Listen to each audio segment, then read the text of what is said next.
Ang mga kwento ng pag-ibig, kwento ng buhay, at kwento ng pag-asa dito sa Barangay Love Stories. Love Stories.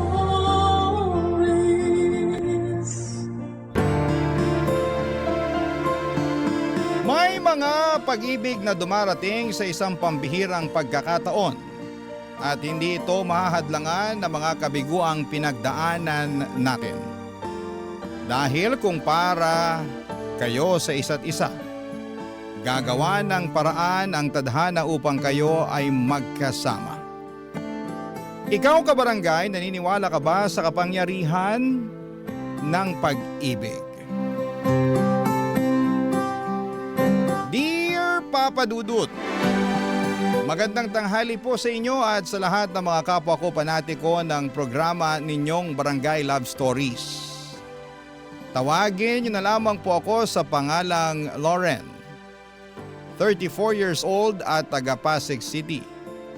Nagtatrabaho ako sa isang private company bilang marketing associate. Matagal na talaga akong fan ni Papa Dudut. Sa katunayan ay nahawaan ko na sa pakikinig ng programa ninyo sa radyo ang mga kasamahan ko sa opisina. At hindi talaga kompleto ang aming pananghalian hanggat hindi kami nakakapag-tune in sa Barangay LS. Isang araw ay nagkatuksuhan kami ng mga kaibigan ko na magpadala ng sulat sa inyong istasyon. Bali, 4 kaming nag-send ng kwento namin sa inyong email address. Paunahan na lang kung kaninong sulat ang unang mababasa.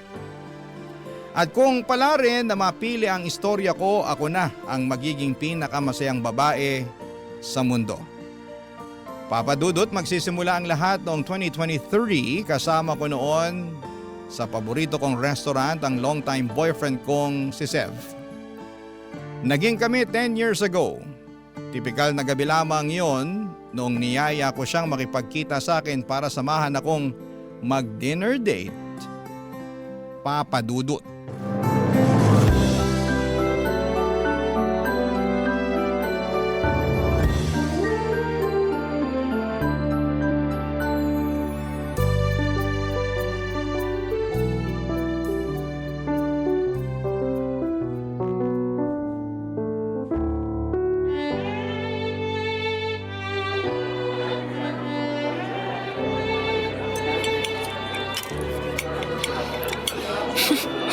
Grabe, sarap talaga ng Chinese cuisine nila dito, no?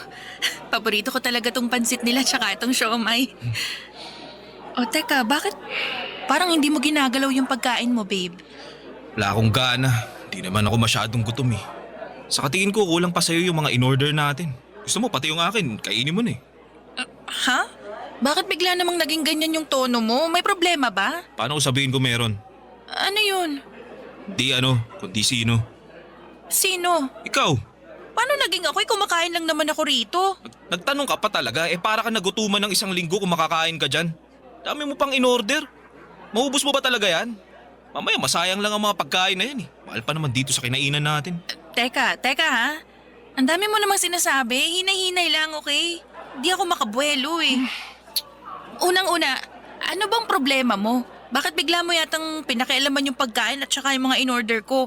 Pangalawa, oo, gutom ako. Kaya na pa namin order ko tsaka kain. Anong masama ron? Masama doon kasi nakita mo na ba ang sarili mo sa salamin, ha?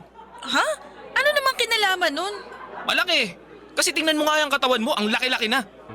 Chef, ulitin mo nga yung sinabi mo. Sabi ko, ang laki-laki mo na. Takaw-takaw mo kasing kumain eh. Daig mo pa may sikmura ng balyena. Kaya tingnan mo, kitang-kita na sa katawan mo yung resulta oh. Excuse me? Alam mo, di ko lang sinasabi sa'yo to pero naaasiwa na kasi ako sa katawan mo eh. Pwede bang mag-diet ka naman? Bawasan mo mga kinakain mo para sumeksi ka. Medyo di ka na kasi maganda sa paningin ko eh. Nakakaumay, ganun.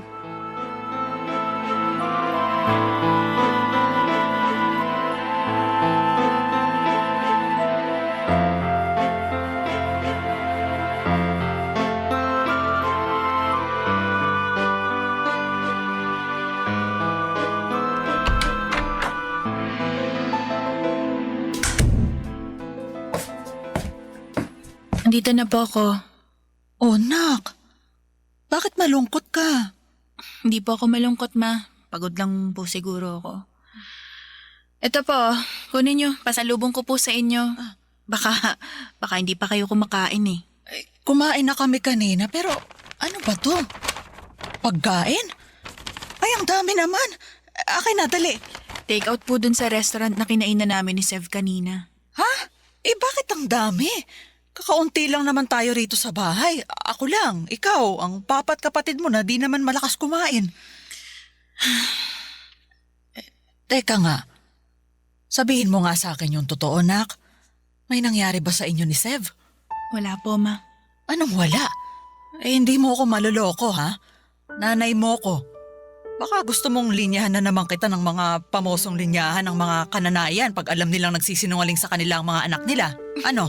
Wala naman po talaga, ma. Hindi ako naniniwala sa'yo. Sabihin mo na kasi, nak. Baka naman matulungan kita. Nagugutom po ako, ma. Ano? Kamo kumain kayo ni Sev, di ba? Hindi ka ba nabusog? Hindi po, kasi po sinabihan ako ni Sev na ang dami ko raw order. At ang lakas ko raw pong kumain kaya lumalaki na raw po yung katawan ko. Yan po yung mga in-order ko eh. Medyo naparami nga kasi gutom ako at gusto ko lang kumain. Stress din po kasi ako sa opisina kaya napaparami yung kain ko eh. Kaso nung sinabi niya sa akin yun kanina, nawalan na ako ng gana. Tapos naiya na rin ako sa kanya kasi nga, ang pangit-pangit ko na. Ay, saan galing yung pangit, ha? Hindi ka pangit, anak. Ako yung Sev na yan, ang pangit ang ugali. Sino siya para pagsalitaan ka ng ganyan? Oo, medyo nagkakalaman ka nga pero hindi pa rin yung dahilan para insultuin ka niya. Sira ulong yun. Parang ako na rin ang binastos niya eh. Yan niyo na po, ma. Nagsasabi lang naman po ng totoo si Sev. Baka concern lang siya sa kalusugan ko, ganun. Depende kung paano niya sinabi. Pero base sa kwento mo, malinaw pa sa sikat ng araw na ininsulto ka niya. Kakausapin ko yun, ha? Ayoko sa lahat yung ginaganyan ka ng kahit sino. Kahit na yung boyfriend mo pa. Anong modo? Ma, please. Basta. Buti pa, kumain ka na. Pero, Walang pero. Kumain ka. Kainin natin tong uwing pagkain mo, ha? Ang dami nito, oh. Kainin na natin to. Sasaluhan kita para may kasama ka. Magpakabusog ka. Maging masaya ka. Kalimutan mo na lang muna yung asungot na boyfriend mo. May araw din siya sa akin. Huwag kang mag-alala. Pagsasabihan ko siya. Papa Dudut, never naman akong naging conscious sa aking timbang at figura kahit natabain talaga ako dahil diagnose akong may PCOS. At kasama na nga ang hirap sa pagbabawas ng timbang sa kondisyong kong yon. Malaki rin ang epekto ng stress at pagkagutom ko kaya napaparami ang aking kain. At kahit na gustuhin ko mang pigilan yon ay hindi ko talaga magawa. Minsan ay umiiyak na lamang ako sa sobrang gutom kapag pinipili kong hindi kumain para hindi na tumaba pa. Noong naging kami ni Sev, alam niya ang kondisyon ko. Sinabi ko yon sa kanya nang lumabas ang resulta ng ultrasound ko noong isang beses na nagkonsulta kami ni Mama sa OB-GYN dahil nga sa irregular ang aking menstruation. Siyempre dahil lalaki normal na hindi niya agad maunawaan ang kondisyon ko. Pero ipinaliwanag ko kay Sev ang lahat-lahat. Binanggit ko rin ang hindi ko mapigilang pagtaba at hirap na pagbabawas ng timbang kaya nga masakit sa akin na pinunayon ni Sev sa hindi magandang paraan. Pero sa kabila ng lahat ay nagpaka-mature ako at hindi pinalaki ang bagay na yon. Hindi nagtagal ay lumipas na lamang ang sama ng loob ko hanggang isang araw noong nasa bahay ako nila Sev. Ay bigla na lamang nangati ang kamay ko na maglinis ng kanyang kwarto dahil sobrang kalat na. Tapos ay meron akong nakita na siyang dahilan para manlaki ang aking mga mata.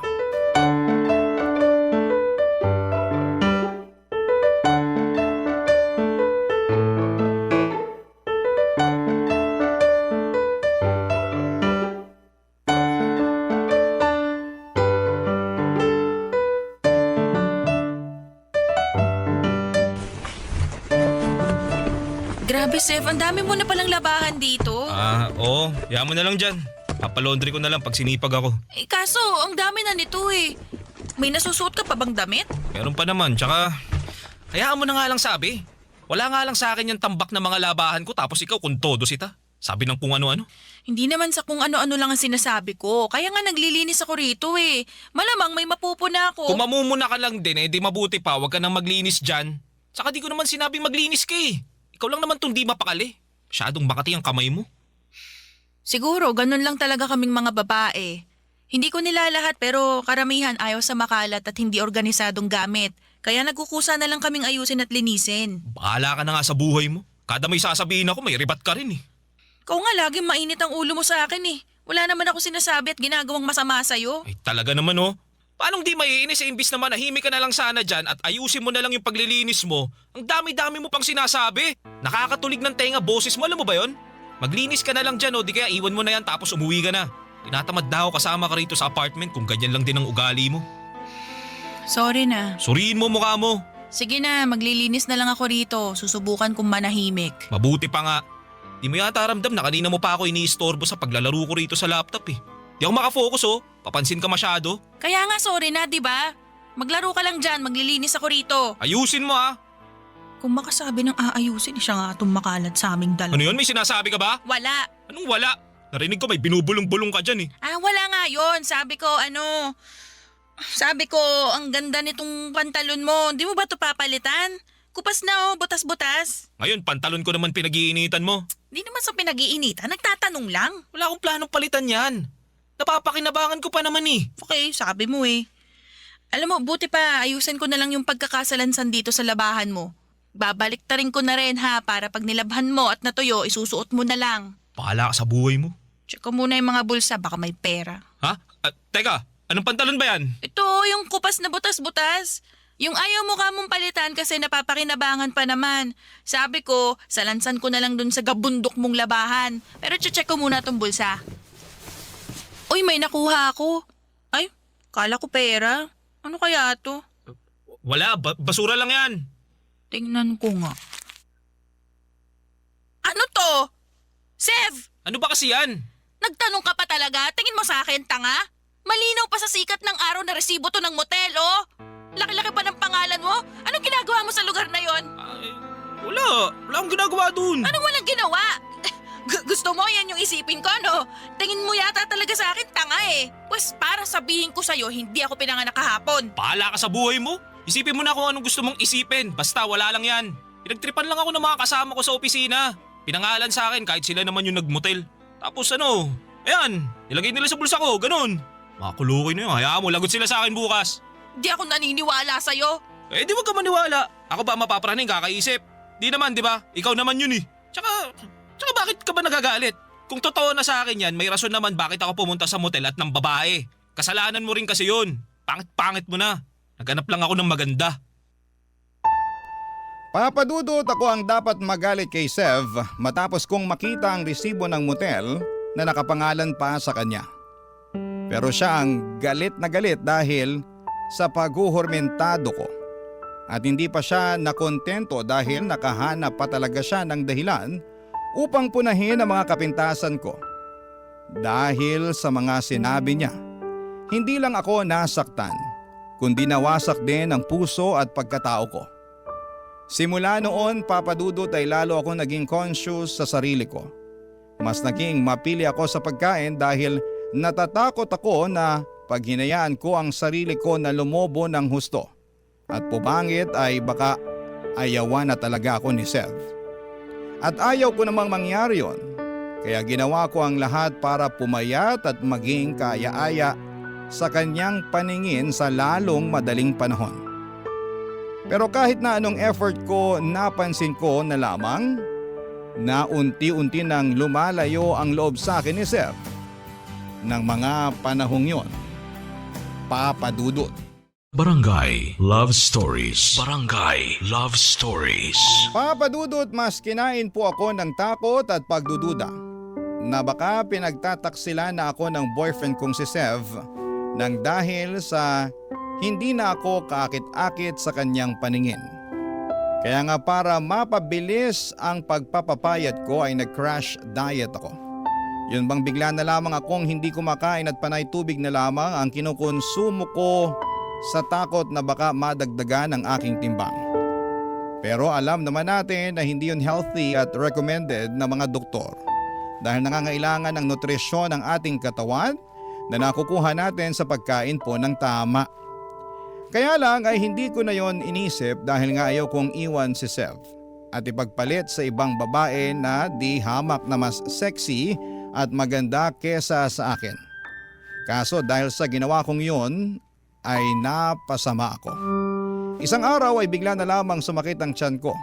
Yung klase ng sakit na hindi kayang mapagaling ng mga over-the-counter na gamot.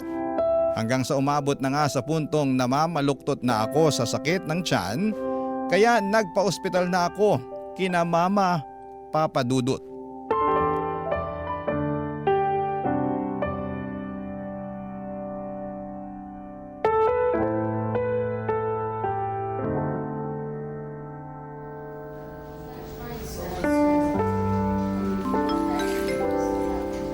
Paging Dr. Abel.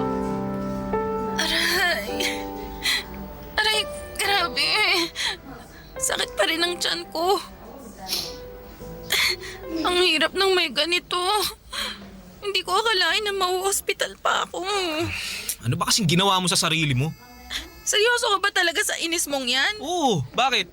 Mukha ba ako nagbibiro? Hindi, pero napaka-unnecessary din naman nung inis mo. Saka hindi ka ba nagwo-worry sa akin?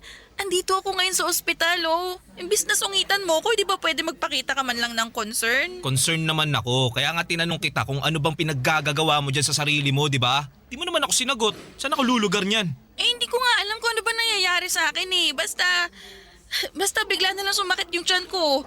Sobrang sakit na para bang hirap na ako maglakad kaya nagpasugod na ako dito sa ospital. Baka naman kaabag lang yan, ha? Sana nga, pero grabe naman yung sakit. Sus, alagaan mo kasi sarili mo. Di naman sa lahat ng pagkakataon maaalagaan kita.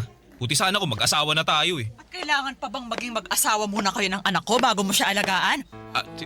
Tita Maricar, kayo po pala. Huwag niyo na pong pagalitan si Sev.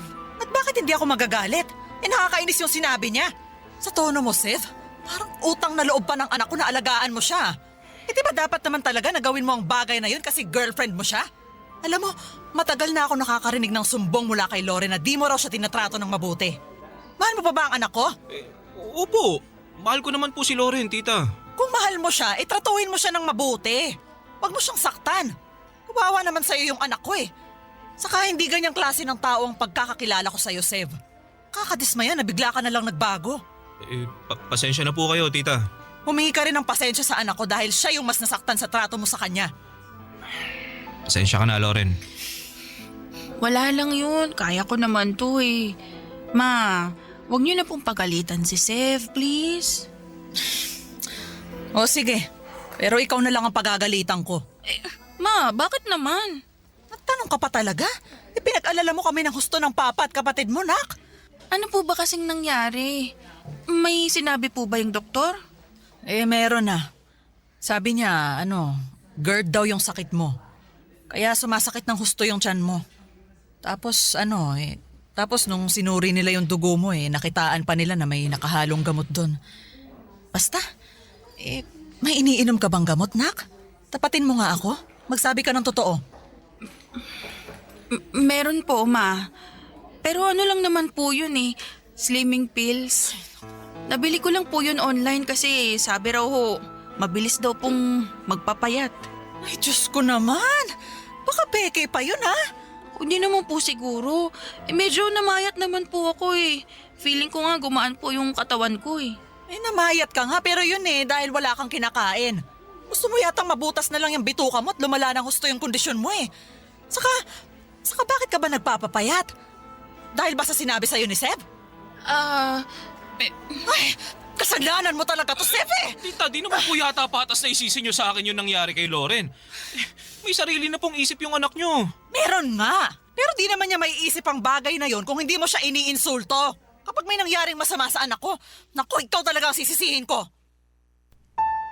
Papa Dudut, tinalaban ako na konsensya sa mga sermon sa akin ni Mama. Ibang-iba kasi siya kay Sev na para bang naiinis pa sa akin dahil Pinabayaan ko raw ang sarili ko. Kaya naging alalahanin pa niya. At kahit nga galit na galit sa akin ang nanay ko dahil sa ginawa ko sa aking sarili, ramdam ko ang pagmamahal niya at concern para sa akin. Kahit paano ay masasabi ko na natauhan ako at napagtanto ko na hindi ko na uulitin ang ginawa ko. Hindi nga nagtagal ay nakalabas naman ako sa ospital, dala-dala ang mga babala ng doktor na maaari akong mapasama ng husto kapag hindi ko inayos ang pagkain ko. Kaya nga nilimitahan ko na lamang ang pagkain ko sa masustansyang pagkain. Yan ang pinapasok ko sa katawan ko. At hindi ko hinahayaan na malipasan po ako ng gutom. Kami pa rin naman ni Seth ng mga panahong yon, pero masasabi kong hindi na kami ganong kalapit sa isa't isa. Ako na lang yata ang kumakapit pa rin sa aming relasyon at umaasa na magiging maayos ang lahat. Nababalik kami sa dati kahit ramdam ko na unti-unti nang lumalayo ang loob niya. Ang tadhana na nga ang gumawa ng paraan para bumitiw ako sa relasyon namin. Pauwi ako noon at may nadaan ng motel ang sinasakyan kong motor pauwi sa bahay namin. Tapos, nakita ko doon si Sev na papasok habang kaakbay ang isang babae na mukhang napulot lamang niya sa tabi-tabi. Agad akong pumara sa motel na yon at mabilis kong kinumpronta ang boyfriend ko.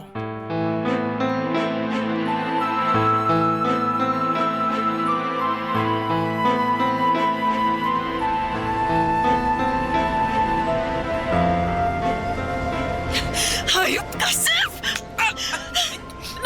Sino ba yun? Lauren? Ano, nagulat ka, no? Oo! Anong ginagawa mo rito? Di ba dapat ako nagtatanong sa'yo niyan? Anong ginagawa mo rito kasama yung babaeng yan? Pwede ba? Huwag kang mag-eskandalo rito. Nakakaya oh. Pinagtitingin na tayo ng mga tao. Ah, marunong ka palang mahiya. Akala ko kasi pinakapal na ng panahon yung pagmumukha mo. At saka bakit ako mahihiya? Ikaw ang dapat mahiya kasi naturingan kang may girlfriend. Pero bakit may kasama kang iba, ha? Balak niyo pang mag-check-in para ano? Para gumawa ng milagro? Hoy, babae! Sino ka ba sa akala mo, ha? Bakit mo kasama yung boyfriend ko? Hoy Karen, for your information, Sandy ang pangalan ko. Huwag mo akong mabababae dyan, ha? Tsaka, for your information ulit, wala akong pakialam kung girlfriend ka nitong si Seth. Eh, hindi ko naman siya kaano-ano. Basta, binayaran niya lang ako para sa aking serbisyo. Tapos pumayag akong sumama sa kanya rito sa motel. Uy, huwag ka nang sumagot, pwede ba? Pinapalala mo lang yung sitwasyon eh. Ako pa ang nagpapalala, eh ikaw pala tong may girlfriend na iskandalosa? Tapos nagpahuli ka pa? Eh di kasalanan mo. Manahimik ka na nga lang. Lauren, magpapaliwanag ako. Ano pa bang ipapaliwanag mo? Harap-harapan na tong panloloko mo sa akin, Sev. Pasensya ka na. Ano pang magagawa ng paghingi mo ng pasensya sa akin? Tingin mo tatablan pa ako niyan? Tingin mo mapapatawad pa kita? Sev, bakit? Bakit mo nagawa sa akin to? Bakit mo ko niloko? Lauren, kasi... Kasi pangit na ako? Ha? Kasi mataba na ako? Hindi na ako kaaya-aya sa paningin mo, ganon? Hindi naman sa ganun. Anong hindi? Yun nga yung lagi mong pinapamukha sa akin eh. Na mataba ako, na pangit, losyang. Alam mo naman yung kondisyon ko, di ba? Alam mo na rin na pag nasa-stress ako sa trabaho, mas hindi ko nakokontrol yung pagkain ko. Nagsa-stress eating ako, ganon. Pero imbes na i-comfort mo ako kung ano-ano pang insulto narinig ko mula sa'yo. Tama ba yon, ha? Tama ba yon? Sagutin mo, tama ba yon? Lauren, Sa dinami-rami ng tao sa mundo, ikaw pa talaga na boyfriend ko mangi-insulto sa akin. Sobrang sakit ng mga sinabi mo, yung mga pinamukha mo. Tapos ako naman to si tanga, pinilit kong ayusin ang sarili ko para sa'yo. Para hindi mo ako iwan. Pero hindi mo yun na-appreciate. Nagalit ka pa nga nung na-hospital ako kasi sabi mo pinababayaan ko sarili ko. Hindi mo man lang ba naisip na kagagawan mo yon kung bakit? Tapos ngayon, mahuhuli kita nasa motel na may kasamang ibang babae. Hindi mo na ako nirespeto. Sev, hindi mo na ba ako mahal? Lauren, please naman. Kanina pa eh, nakakahiya na Bakit ako. nga ako mahihiya? Ikaw ang dapat mahiya kasi manloloko ka.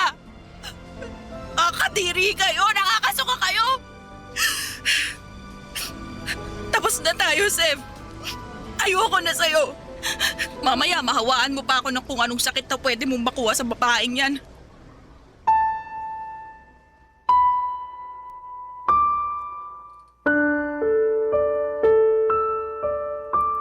Papadudot kahit na masakit sa akin ang naging komprontasyon namin ni Sev at labag sa loob ko na makipaghiwalay sa kanya. Dahil nga sa mahal na mahal ko pa rin siya, ay hindi ko na rin naman kinaya ang harap-harapan niyang panloloko sa akin. Kaya nga tinapos ko na ang lahat ng namamagitan sa amin, pero pinatikim ko muna siya ng mag-asawang sampal na deserve niya. Sa kabilang banda, labis din naman ang iniwang sakit ng kalooban sa akin ni Seth. At malaking parte nga noon ang mga pabaon niyang insulto at paninisi sa akin kung kaya nagawa niyang mambabae. Pilit ko yung inalis sa isipan ko, ngunit may mga pagkakataon pa ring minumulto ako ng mga kakulangan at kapintasan ko sa aking sarili. Naisip ko tuloy na baka kasalanan ko talaga ang lahat at deserve kong iwanan at masaktan. Barangay Love Stories. Barangay Love Stories. Papadudot, sobrang broken talaga ako noon dahil nga sa breakup namin ni Sev. Akala ko kasi ay siya na ang the one, pero it turns out na bigla siyang nagloko. Kaya naman iniyak ko talaga ang lahat. Nag-stress eating ako at kinalimutan ng pansamantala ang pagkain ng tama. Buti na lang at nandyan ang pamilya at mga kaibigan ko na siyang naging matibay kong suporta. At bukod doon ay kasama na rin ang programa ninyong Barangay Love Stories na nagpapasaya sa akin. Doon ako nagsimulang i-marathon ang inyong mga episode, maparadyo man o online. Sa katunayan ay nanonood din ako ng inyong live sa social media at madalas na nagko-comment kapag nagugustuhan ko talaga ang istoryang ini-ere ninyo. O di kaya kapag naiinis ako ng husto sa bida kasi ang syunga-syunga niya. Like me noon sa ex-boyfriend ko. Pero siguro ay ganon talaga. Once or twice sa buhay natin ay nagiging tanga tayo sa pag-ibig.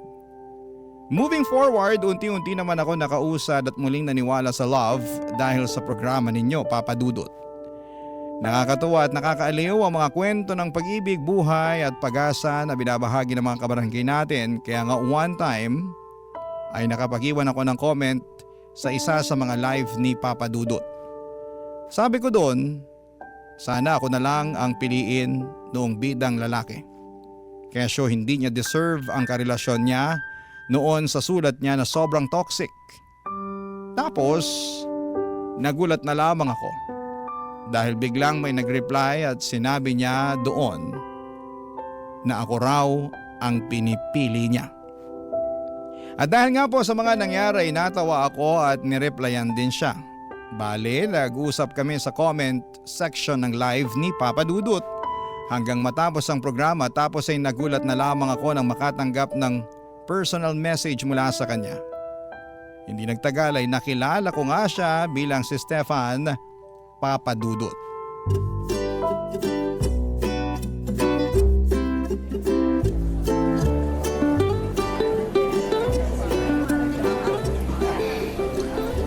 Grabe, sarap naman ang mga food sa cafe na to. Paano mo na-discover tong lugar na to?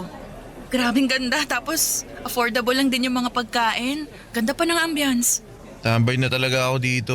Kilala na ako ng mga staff. Dito rin kasi ako madalas nagtatrabaho pag gusto kong maiba naman yung paligid ko.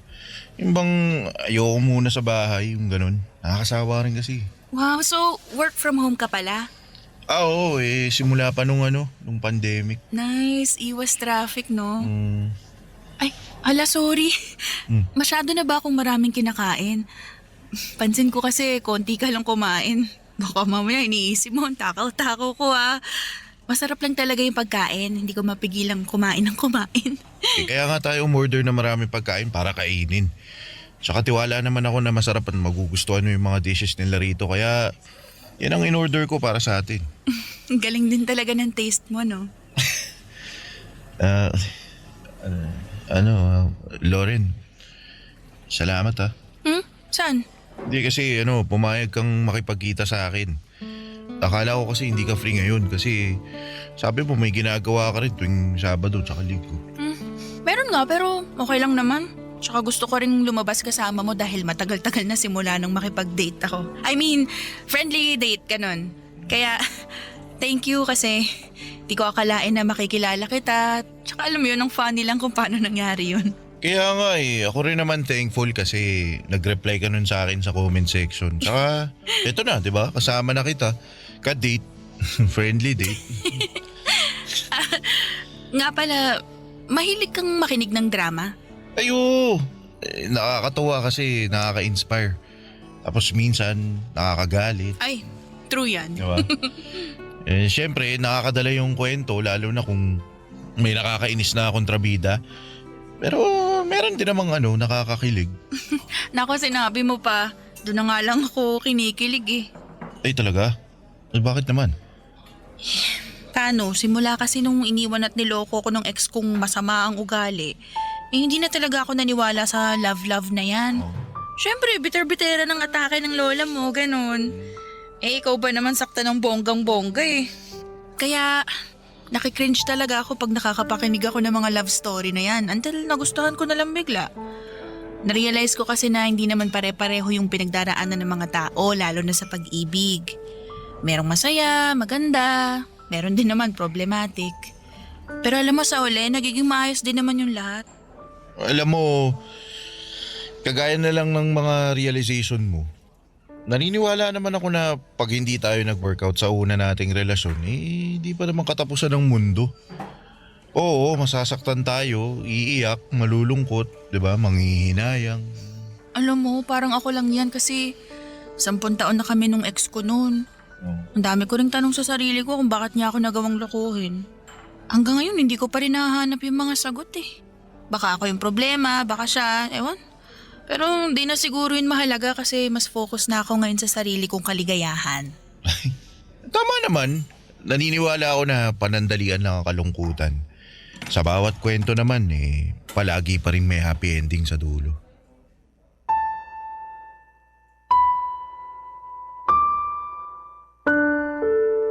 Papadudot, sobrang unexpected ng date naming yon. Basta nag-decide na lamang kami na magkita ni Stefan. At masasabi ko na magaan ang aura niya noong unang beses pa lamang na nakita ko siya. Marami rin siyang alam na topic kaya hindi naging boring ang date naming yon. Sa unang beses matapos ang breakup namin ni Sev.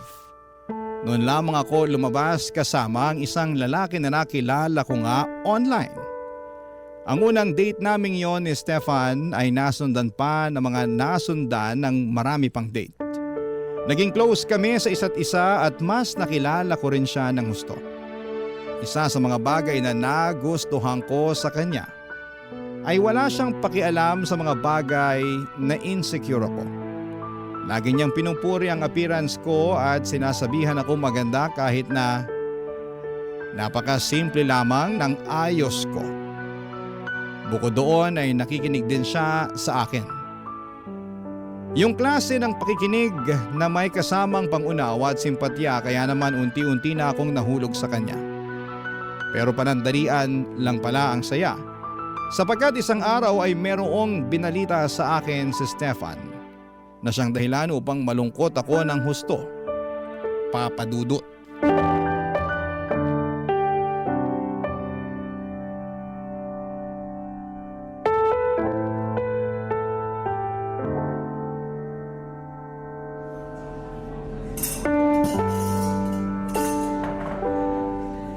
Anong sinabi mo?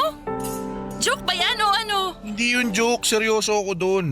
Natanggap ako sa isang project sa Dubai. Matagal ko rin yung hinintay. So, ibig sabihin ongoing pala yung application mo noon pa? Oo, pero akala ko kasi di na ako dun matutuloy.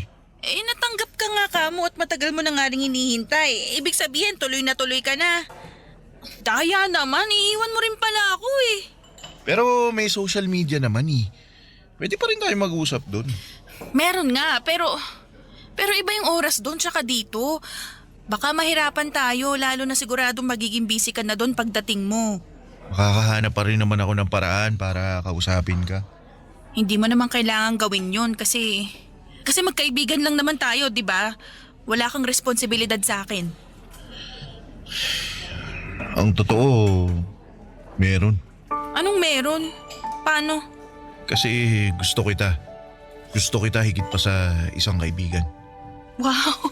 Sasabihin mo sa akin gusto mo ako pagkatapos mong sabihin na aalis ka para magtrabaho sa ibang bansa. Pero pwede pa rin naman natin ipagpatuloy yung relasyon natin kahit na magkalayo tayo. Diba? Ayoko. Loren, baka naman. Aaminin ko, Stefan.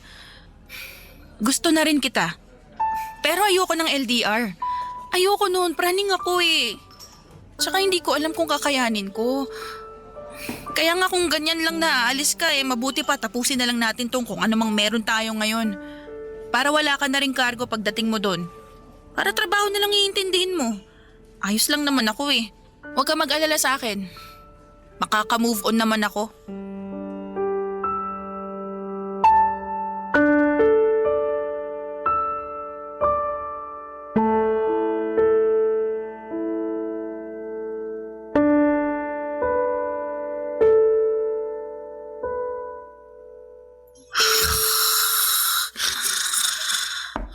Lorenak, gising ka dali.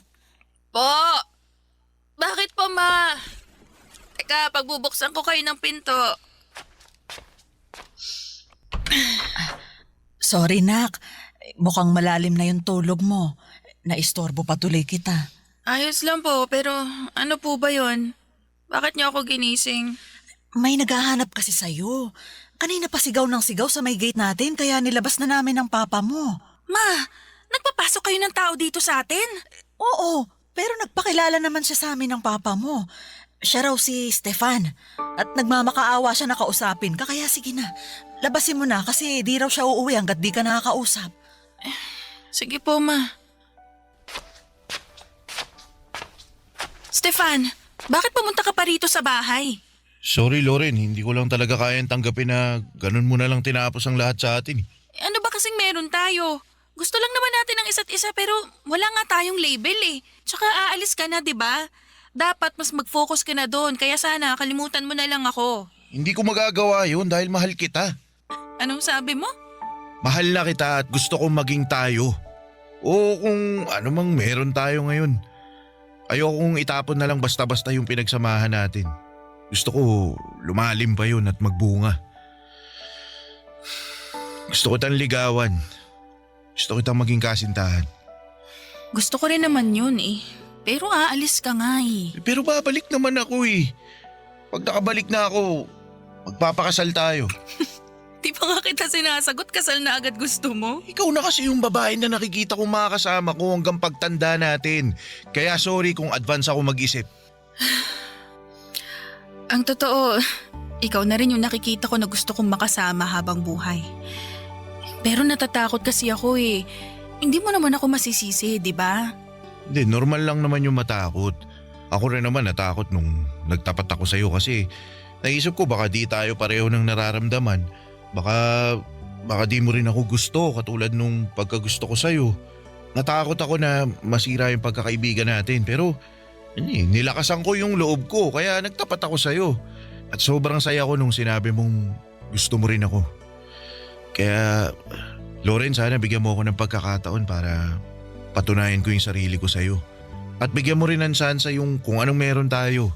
Naniniwala naman ako na kapag pareho nating ginusto makukuha natin. Lalo na kung para sa relasyon natin. Itong pag-alis ko, panandalian lang naman to. Pagbalik ko, pangako, hindi na tayo magkakahiwalay.